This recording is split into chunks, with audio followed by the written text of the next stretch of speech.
Pergi kepada masalah kita. Masalah kita ni etika, akhlak tidak diberi perhatian dalam politik.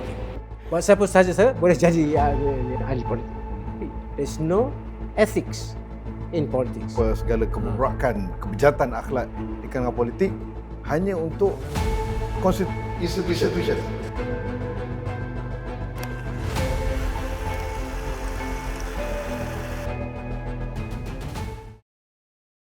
Tadi Prof timbulkan tentang Yang Amat Berhormat Perdana Menteri menganjurkan supaya wujudnya dialogical community.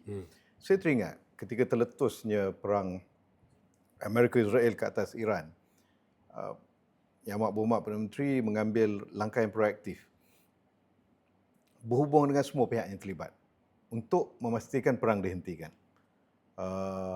Berhubung melalui telefon dengan pemimpin-pemimpin yang terlibat, walaupun terdapat pihak pembangkang yang memperlekehkan, menjadikan sebagai lelukon dan sebagainya, tetapi kita lihat banyak perkara dapat diselesaikan.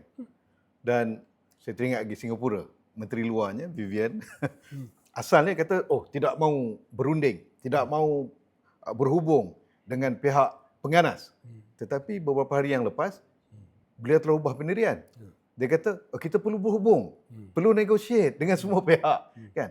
Ternyata, method dialog ini dalam menyelesaikan harta peperangan pun amat ampuh.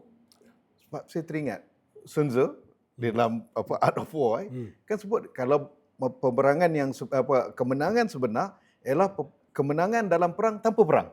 Kan? Jadi Prof boleh huraikan lagi bagaimana method ini? Saya nak rujuk dulu ni sebelum ni kepada Perdana Menteri kita sekarang, Datuk Seri Anwar Ibrahim. Sebab budaya semangat dialog tu sudah lama tertanam dalam jiwa dia. Ya. Saya ingat sewaktu dia menjadi pemimpin belia lagi, dia sudah memupuk budaya dialog ini. Dia pernah memimpin ABIM, Angkatan Belia Islam Malaysia. Jadi semasa dia menjadi pemimpin ABIM, dia mengadakan dialog dengan persatuan belia daripada bukan Islam. Misalnya saya ingat dialog dengan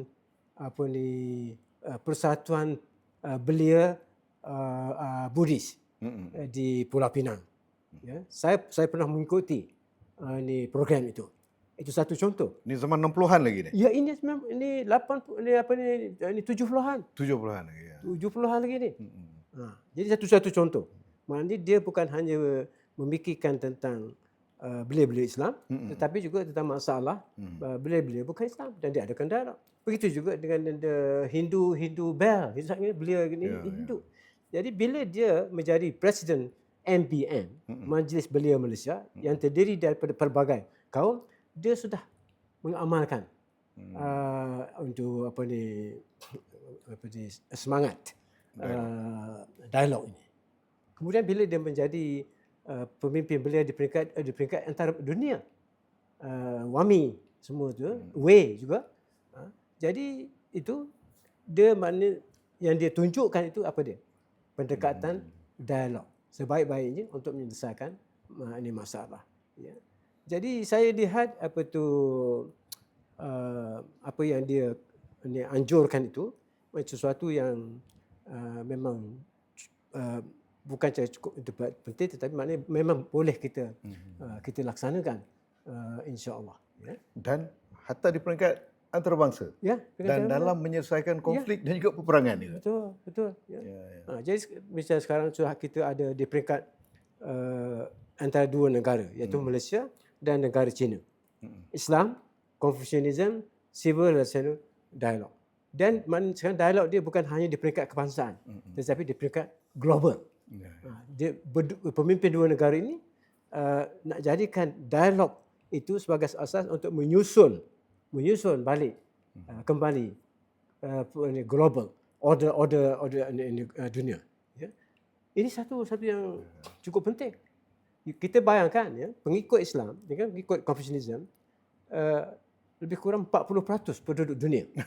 40%. Ya. Jadi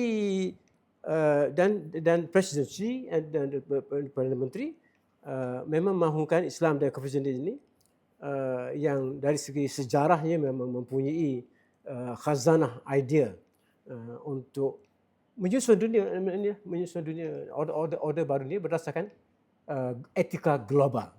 Dan etika global ini terdapat dalam dua-dua ajaran Islam dan Confucianism. Kesamaan antara itu. Dan tidak lagi hanya terkongkong dan juga menjadi kita katakan sebagai captive kepada nilai-nilai barat semata-mata. Jadi universal. Universal. Global ethics untuk masa depan kita perlu terhasil daripada dialog, daripada budaya, daripada tamadun Islam dan juga Confucius dan juga tamadun lain untuk dunia yang multipolar. Bukan lagi uni ataupun bipolar. Ini kesepakatan yang dicapai oleh pihak Malaysia dan China dalam perjumpaan baru ini bulan April, bulan sudah. Bagi saya itu satu persefahaman yang cukup bermakna. Ini titik kita turning point of civilizational change. Titik perubahan kepada perubahan ketamadunan ni. Jadi bukan hanya cerita tentang hubungan dagang, hubungan keselamatan saja. Semua. Okey. Tapi dah harus bermula dengan dialog. Jadi boleh Prof kongsikan sikit. Saya tahu semenjak dulu lagi saya ingat zaman saya kat universiti tu jam Prof initiatekan dialog Confucius Islam. IKIM tak silap waktu tu yang banyak terlibat. Dan sekarang ni pun dalam kapasiti Prof sebagai rektor menghidupkan kembali. Boleh kongsikan kepada kita selain pada yang diterjemahkan dalam hubungan kita dengan China, tapi dalam yang lebih luas lagi di peringkat kita di Malaysia sendiri, Prof. Apa yang kita boleh kita katakan mengambil manfaat dalam hubungan antara kaum kita daripada inisiatif yang Prof lakukan itu? Saya rasa ada beberapa usaha yang sedang diambil oleh pelbagai pihak. Kalau di peringkat pendidikan tinggi, Menteri Pendidikan Tinggi sekarang yang berhormat Datuk Seri Diraja Zamri sudah meminta Naib Chancellor, Rektor supaya mengambil inisiatif bagaimana para pelajar kita diberikan maknanya bimbingan bagaimana mereka harus untuk memupuk budaya dialog ini. Jadi diminta UIA lah mengambil inisiatif yang pertama. Bagi UIA memanglah kita UIA telah dipilih oleh kerajaan Malaysia untuk menjuarakan dialog ini di peringkat dengan negara China. Jadi kita dilantik oleh kerajaan Malaysia untuk menjadi juara bagi pihak Malaysia dalam dialog dengan negara China. Pihak China. Ya, negara China. Jadi dalam perjumpaan baru ini saya lihat profesor dari pelbagai universiti bercakap tentang dialog Islam Confucianism. Itu suatu perubahan besar. Kita kena ingat ideologi China itu ialah komunisme, kan, sosialisme lah. Sosialisme. Kesediaan mereka untuk menggunakan secara terbuka Islam tanpa berlindung dengan apa-apa, dan mereka ingin mengetahui tentang sejarah Islam di negara mereka sendiri pada masa yang lalu. Bagi saya ini satu perubahan besar. Jadi ini akan dilakukan setiap tahun. Inisiatif seperti ini tak pernah diusahakan oleh negara-negara Islam yang lain sebelum ini? Tidak pernah. Di kali pertama. Oh, menarik. Sekarang Malaysia berada di barisan depan sekarang dalam dialog antara tamadun ini. Tahniah UIA. Kita tertinggi. Tahniah Prof sendiri. Ini satu penghormatan kepada Malaysia. Selepas ini saya rasa negara-negara Islam bukan yang lain itu akan mendapatkan. Tapi Prof, itu di peringkat global. Global lah. Peringkat di sini tadi dapat nak tarik ke peringkat lokal. Ya. Sejauh mana? Sebab ini hari kalau kita lihat kadang-kadang banyak berlaku salah faham semua. Kerana tak berlaku dialog. Yang berlaku ialah bising, hingar. Sama ada di media sosial ataupun di luar. So saya Dr. mesti tahu pasal yang di kursus pengajian umum. Universiti. Sekarang ini mulai tahun ini satu kurikulum baru untuk MPU, mata pelajaran umum, pengajian umum tu, dan saya terlibat dalam penggubalan kerangka yang ada 5 modul. 5 modul. Salah satu yang Saudara Datuk Mazli sendiri terlibat semasa menjadi Menteri Pendidikan, iaitu cabaran falsafah. Cabaran falsafah. My cup of tea. Sekarang kita kata cabaran falsafah kontemporari, yang sebut isu semasa lah, tapi macam sekarang. Jadi dalam kurikulum tu kita ada juga masukkan dialog. Sekarang ada pentingnya dialog.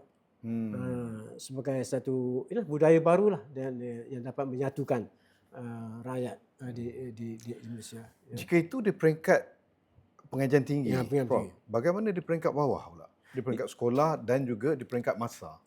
Itulah yang saya tak terlibat di sini, tapi maknanya saya setujulah kita harus bermula daripada peringkat bawah lagi di peringkatnya. Dialog ini bukan hanya dalam bentuk perbualan, percakapan itu, tapi juga dari segi action, bagaimana pergaulan, ini mesti kita semarakkanlah, soalnya kebimbangan setengah Indonesia ini, terutama di kalangan orang Islam, ialah nanti akan macam dilutekan macam untuk kita ke akidah kita akan rosak dan sebagainya. Tapi kalau kita ikut peraturan yang betul, kita balik pada sains dialog ni, apa yang kita kena jaga? Kita yang pertama sekali, kita nak memperkasakan ruang kesamaan yang sebutkan tadi. Jadi kalau kali pertama kita berdialog misalkan di peringkat persekolahan katanya, jadi mungkin banyak prejudis. Ya, benar. Prejudis, masalah kita ialah masalah prejudis antara satu sama lain, sebab kita sudah dididik oleh naratif tentang agama lain begini. Itu macam mana kita nak ubah, itu memerlukan kebijaksanaan. Dan prejudis berpunca pada kejahilan. Kejahilan, ya. Mutual ignorance kan. Sebab itu saya harapnya macam mata pelajaran agama Islam kita. Kita tunjuk di mana sunnah Nabi dalam soal dialog. Kita belajar tentang sunnah Nabi. Tapi dalam konteks negara kita, sunnah dialog ini cukup penting untuk dimasukkan dalam kurikulum pendidikan. Ya, itu penting. Jadi soalnya kita dikatakan budaya dita'arafu. Budaya dita'arafu itu mesti diintegrasikan ke dalam sistem pendidikan negara, dalam kurikulum. Dia punya kurikulum tu berbezalah dari satu peringkat ke satu peringkat, itu tergantung kepada di peringkat mana. Kalau di peringkat sekolah menengah tu mungkin dah lain, lebih ini. Tapi apa tujuannya? Tujuannya ialah supaya kita lebih faham tentang apa yang kesamaan antara kita. Dan melalui dialog mungkin ada lagi yang lain kita masih sama-sama, mungkin negatif yang dikatakan tadi, tetapi setelah kita berdialog, itu salah faham. Rupa-rupanya itu salah faham. Ini yang katakan melalui dialog kita boleh memperluaskan meluaskan apa yang merupakan kesamaan di antara kita. Tapi kita tahu ada perkara-perkara yang tidak mungkin lagi kita boleh tiruskan lagi, tak boleh kita tambah lagi. Memang itu satu perbezaan yang tak dapat dielakkan. Jadi apa yang kita nak didik pada pelajar? Penghormatan, respect. Kita haruslah hormat mengerti dalam perkara perbezaan. Dua-dua itu mesti betul. Ya, memperkayakan kesamaan, meraihkan kesamaan dan menghormati perbezaan. Ya, sebab perbezaan itu memang tabiat kehidupan itu sendiri. Kalau semua sama kita tak jadi manusia kan. Al-Quran, qul ya ayyuhal kafirun. Lakum dinakum. Kamu dengan kamu waliyadin. Di situ kita punya ni ada dia punya sempadan dia. Tetapi kita ada mutual respect. Ya. Itu yang bila Prof sebut macam ni, saya teringat kepada Prof punya idola lah, Farabi. Bila Farabi bicara tentang Madinah Fadilah tu, the pursuit of happiness. Kan kalau apa Aristotle sebut eudaimonia tu kan dalam Nicomachean. Tapi dalam apa tu Majnun Fadilah, tapi untuk sampai kepada saadah ataupun happiness itu, dia perlu pada mutual respect tu. Itu Ya. kita kena memperkukuhkan unsur-unsur kesamaan. Tapi Prof, saya lihat itu mungkinlah idealnya dari segi pendidikan kita nak bawa. Tetapi yang berlaku sama ada di media sosial yang sekarang ini, dunia ini dunia digital. Kita dipanggil sebagai digital natives. Apatah lagi Gen Z dan Gen Alpha ni. Hingar dan juga hiruk piruk yang berada di dalam dunia maya itu, dia tidak lagi membawa semangat dialog. Tidak membawa semangat mutual respect. Yang ada, dia semangat saya betul, awak salah. Aku betul, kau salah. Itu yang pertama. Yang keduanya, dari segi kebejatan moral. Saya ada catatkan dalam media sosial saya lah. Saya keluar pada masjid, hari hujan dekat luar. Ini kita baru lepas solat Jumaat ni, baru lepas khutbah cerita tentang pendidikan Rasul. Begitu menarik, jaga lidah, jaga gini, jaga. Tiba-tiba siapa tu dengar dialog budak ni, dia kata, ya perkataan dia tak sedap lah. Dia kata dia tak buat helmet tapi penuh dengan caci maki. Dan yang dicaci maki itu dirinya sendiri ke ataupun sebahagian daripada pemanis kata bersama rakan-rakan. Jadi saya tercengang, tadi kau tak dengar khutbah ke apa kan? Tapi itu realitinya, Prof. Macam mana realiti, seperti Paul Evans kata, kita tenggelam dalam dunia maklumat. Tetapi kita ketandusan hikmah, bagaimana kita nak bawa dialog, mutual respect ini ke dunia nyata, Prof. Soalan tu cukup bagus dan kita tidak ada penyelesaian yang sudah kita sediakan. Ini perlu diperhalusi. Maksud saya, walaupun kita ada cabaran sekarang ini daripada AI, tetapi kita perlu mereka yang tahu, mereka yang para pensyarah, para pendidik, kita harus menggunakan AI ini untuk tujuan kebaikan, sebab AI ini merupakan satu alat. Itu kedudukan dia, alat. Alat untuk tujuan kebaikan, alat untuk tujuan keburukan. Jadi saya tak mengatakan kita sudah ada, orang kata dah satu formula macam mana cara kita nak. Saya tak fikir sistem pendidikan kita pun mempunyai. Kita berdepan dengan masalah ini. Sebab itu saya baru ni saya ada jumpa dengan duta Sweden ke Malaysia. Sebab saya berminat berjumpa dengan dia kerana negara Sweden di antara negara barat yang paling ke depan dalam mengamalkan digital education, pendidikan digital. Selepas 20 tahun sekarang mereka kembali kepada keadaan lama. Balik pakai buku, bukan hanya skrin. Bukan 24 jam melihat skrin. Sebab mereka telah membuat kajian yang teliti, yang mereka dapati tak boleh lagi dikata sudah menjejaskan tentang kualiti anak muda Sweden itu sendiri. Oh, menarik. Menarik tu ya. Menarik. Jadi dah ada kajian, mereka buat kajian yang teliti. Ini bukan bermakna tak boleh, tapi mesti sederhana. Kita kata sederhana. So apa itu sederhana? Dalam konteks digital education ni. Mereka sedar dia maknanya apa yang berlaku sepanjang 20 tahun yang lalu itu telah menjejaskan apa dia sebut itu sebagai cognitive intelligence. Cognitive intelligence. Dia menjejaskan daya berfikir. Dia menjejaskan critical thinking. Itu semua itu. Itu jadi kalau itu dibiarkan berterusan, dia akan membawa padah buruk kepada masyarakat. Jadi ini maknanya semua pendidik, semua peringkat sekolah, peringkat universiti mesti berbincang, mencari penyelesaian kepada ini. Kita nak pakai AI sebagai alat yang berguna, tapi pada masa yang sama dia boleh disalahgunakan. Itu. Ya. Kebetulan malam-malam kami ada perbincangan dengan beberapa pemimpin pertubuhan Islam daripada Asia Pasifik. Jadi antara isu yang saya utarakan kepada mereka, maksudnya mereka pertubuhan Islam kena keluar daripada kepompong paradigma lama Ya.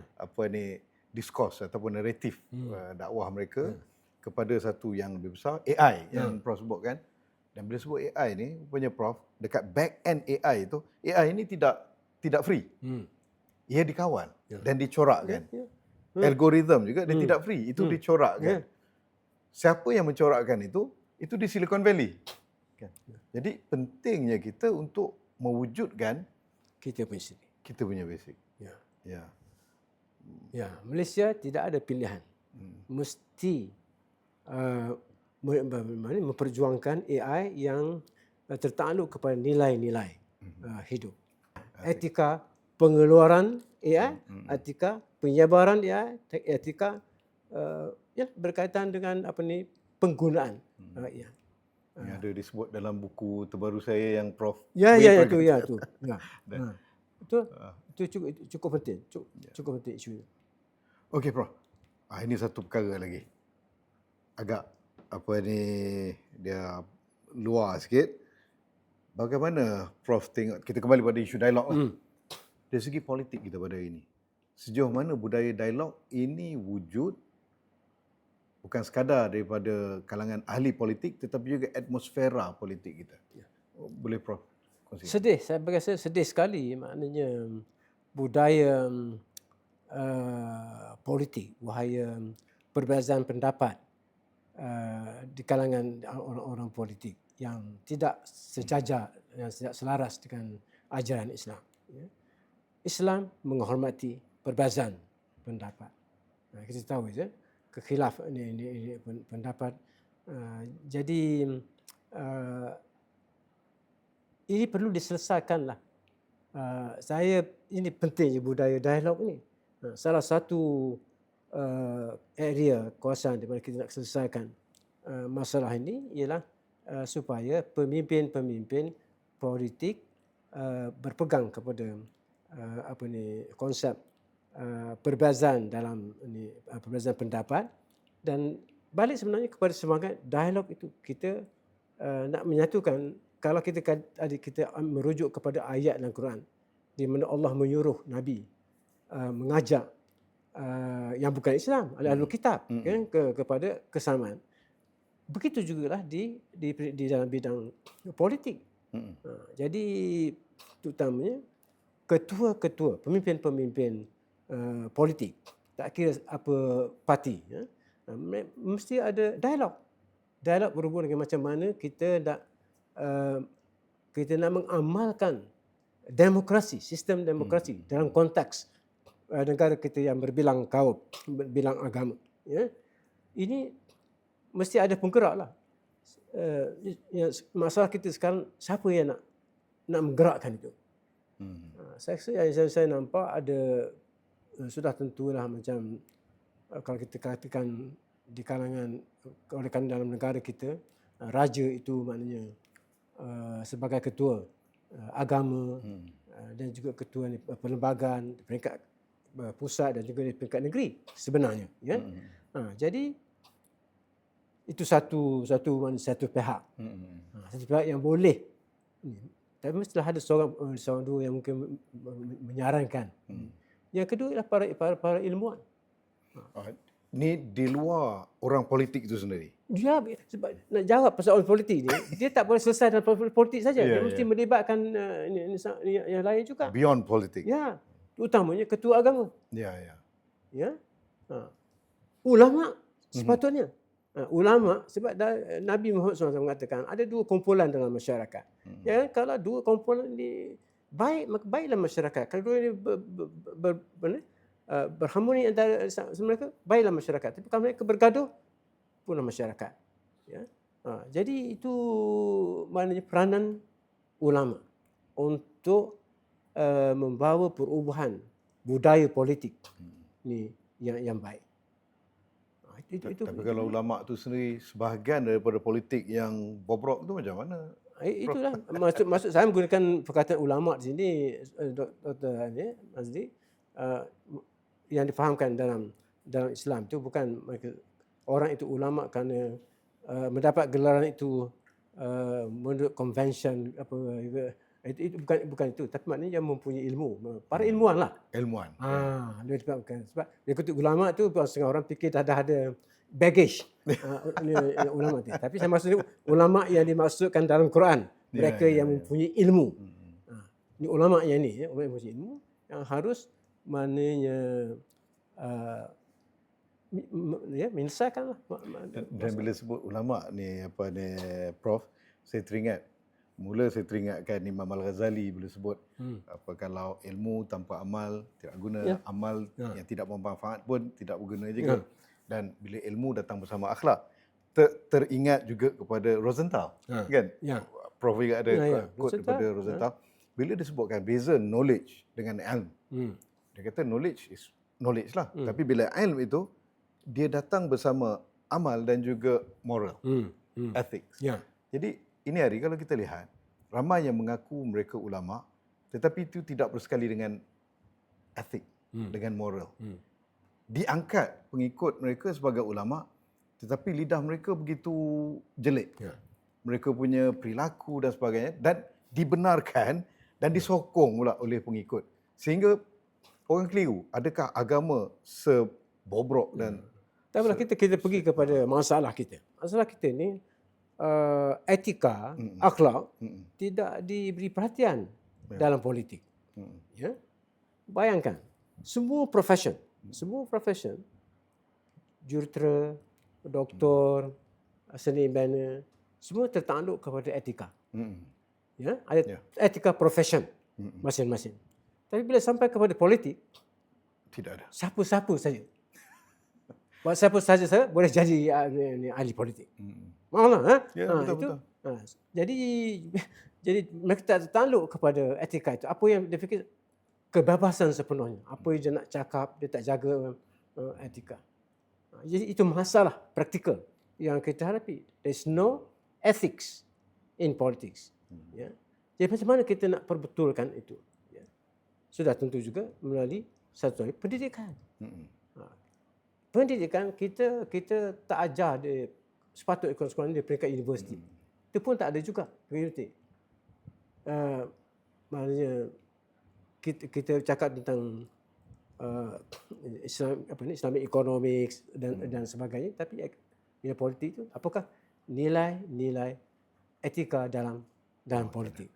Yang diajarkan, seingat saya lah, sebab saya pun mengajar subjek Islamic politics ni, lebih kepada institutions. Itulah, institution, bukan practical. Tak. Akhirnya kita lihat sepanjang sejarah, pertumpahan darah, pergaduhan, dan hari ini pun segala kebobrokan, kebejatan akhlak di kalangan politik hanya untuk institutions. Walhal kalau kita lihat macam Kauzikan, macam Nizamul Muluk, tulisnya mereka itu nasihat kepada para umara, kepada raja tentang ethics, tentang moral. Itu yang kita perlukan. Para ulama dulu menasihatkan para umara tentang etika dalam pentadbiran dalam pemerintahan. Ini sangat diperlukan. Jadi berbalik kepada masalah ini, saya rasa elok juga, mungkin tak cukup dengan itu saja, tapi misalnya di parlimen kita, sekali-sekala panggillah para ilmuwan untuk bercakap kepada seluruh ahli parlimen. Bagi itu tentang etika dan politik apa ni. Tentang dialog, pentingnya dialog dalam masyarakat. Saya bersedia untuk pergi ke parlimen untuk... Ini kita boleh bawakan kepada Tan Sri Johari, Speaker Parlimen. Sebab ingat ini British Parliament kan? British Parliament maknanya dia sentiasa menjemput orang luar, ilmuwan dari luar untuk address untuk bercakap di parlimen mereka. Kita boleh buat juga itu untuk parlimen Malaysia.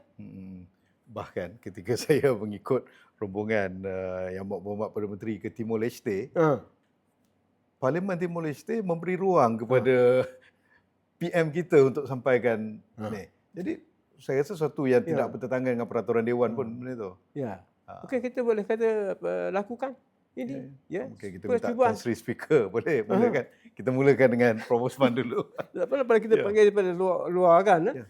Tapi maksudnya bila kita beri peluang macam itu, jadi mencetuskan idea tentang perlunya perubahan. Kita tak boleh teruskan dengan cara yang sekarang ini, di mana agama diperalatkan, ya, jadi penyalahgunaan agama, kurangnya pemerhatian kepada etika, akhlak. Sekali lagi kita balik pada sunnah Nabi. Kalau kita cakap tentang sunnah Nabi dalam ini dialog, bagaimana dengan sunnah politik Nabi? Oh ya. Itu penting. Jadi saya rasa bagi mereka yang menggunakan Islam, cakap banyak tentang Islam, okey, mari kita kembali kepada ajaran Nabi Muhammad SAW. Praktik dia, sunnah dia dalam bidang politik. Macam mana Nabi berpolitik dari segi memelihara hubungan dia dengan kawan dan lawan. Itu. Jadi erti maknanya budaya politik yang madani, berarti yang baik itu mesti diketengahkan. Saya tengok seorang penulis di buku Arab lah, Umar Syekh Khattab, banyak menulis juga tentang ni. Tapi ada satu buku tentang akhlakun Nabi Asiyasiyah. Tapi bukan Umar Syekh Khattab, penulis yang lain. Saya pun lupa lah ni, 20-30 tahun dulu. Dia orang lain tumpu cerita tentang institution, Prof. Dia cerita tentang akhlak. Antaranya, bila Prof sebut ni, saya pun teringat benda 30 tahun dulu lah. Tentang dialog. Hewar ni antara akhlak utama Nabi dalam politik. Ya, betul. Ya, satu perkara yang menarik untuk ilmuwan kita di luar sana, mungkin di UIA sendiri, sama ada di bidang agama maupun di bidang politik untuk menggali gini, dan juga di kalangan ahli politik itu sendirilah untuk melihat sudut-sudut moral, ethics. Itu saya. Okey Prof. Saya rasa banyak dah kita bincangkan, yang banyak juga boleh dapat manfaat di pihak luar itu. Mungkin Prof ada kata-kata yang kita katakan penggulungan, bagaimanakah budaya dialog ni boleh menjadi cara hidup dalam masyarakat kita yang boleh memandu mereka dalam segenap kehidupan. Kita berada dalam abad ke-21. Sekarang 2026. Masuk ke suku kedua. Kurun ke-21. Kita khasnya yang daripada pengikut agama Islam.